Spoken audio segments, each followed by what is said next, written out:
20 cents. Oh.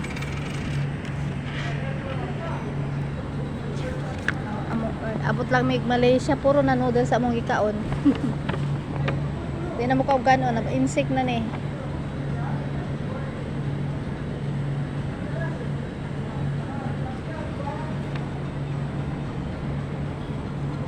Insect na mi.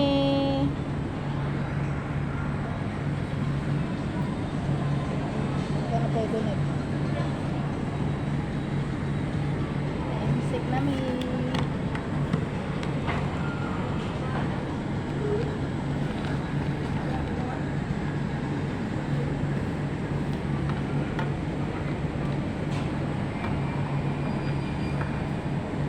Sa order na ko.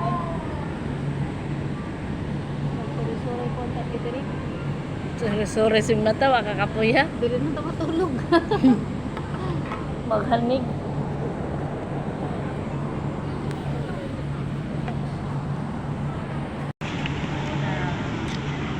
I want to say thank you, Lord. Nakapasok talaga kami ng KL. Akala ko pagdating namin dito sa KL, may immigration pa. Kailangan na naman ng mga documents para i-show up.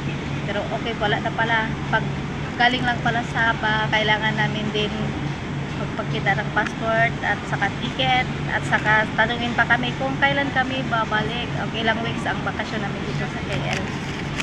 So, hindi pala mahirap. Pag makapasok ka na talaga kahit magsaba,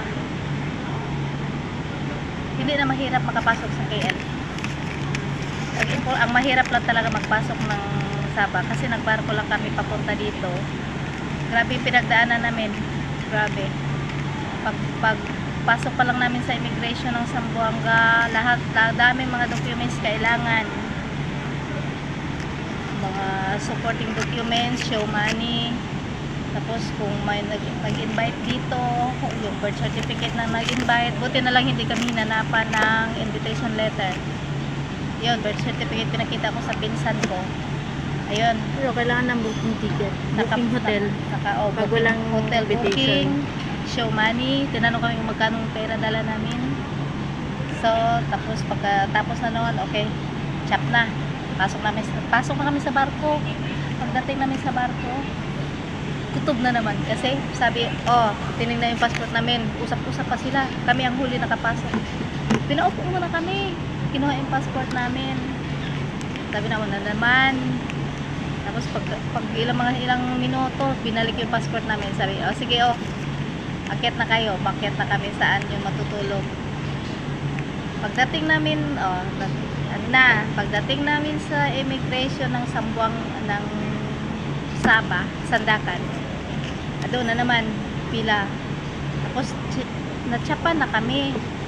Akala namin, okay na, pasok na talaga. Inimbestiga pa kami. Tinawag pa kami sa office. Ayun, tinanong kami, sinong puntahan nyo dito? Sabi ko, pinsan ko. Hindi kami marunong mag-Malay. Sabi, first time pa namin dito. Tapos, sabi, saan, pag walang magsundo sa inyo, babalik kayo sa Zamboanga. Ano na naman kami, disappointed. Tapos, yun, buti na lang, nandiyan na yung pinsan ko, sinundo kami. Sabi ng yung taga-immigration, yung sa office, sabi niya, pag nandiyan ang pinsan mo, papasukin mo. Siyang kausapin namin. Kaya pagkalayo lang, hindi namin kayo papapasukin. Balik kayo sa Zamboanga. Ayun, pinapasok namin. Siya ang kinausap ng taga-immigration. Nag-Malay sila. Kasi hindi kami magkaintindihan, hindi kami marunong mag-Malay. Ayun, sabi, pinsan mo, tinignan din yung passport niya. Okay, magkapamilya nga kayo. Sige na, pwede na. Dinala na kami sa bahay ng pinsan ko. Ayun, nakapasok na kami. Tapos, kailangan namin naman, kaya purpose namin pupunta sa KL. Nagbili na naman kami ticket, round trip sa aeroplano. Sabah to Kuala Lumpur to Sabah. May ticket na kami. Ayun na, may ticket na kami.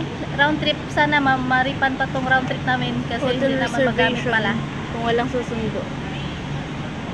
Ha? Hotel reservation kung walang susundo. Hotel reservation pa pala pag pag walang ano, pag wala ka ditong kakilala saan ka magstay, kailangan may hotel booking. Ayun lang. Thank God. Andito na kami. Makapagtrabaho na naman kami. That's all.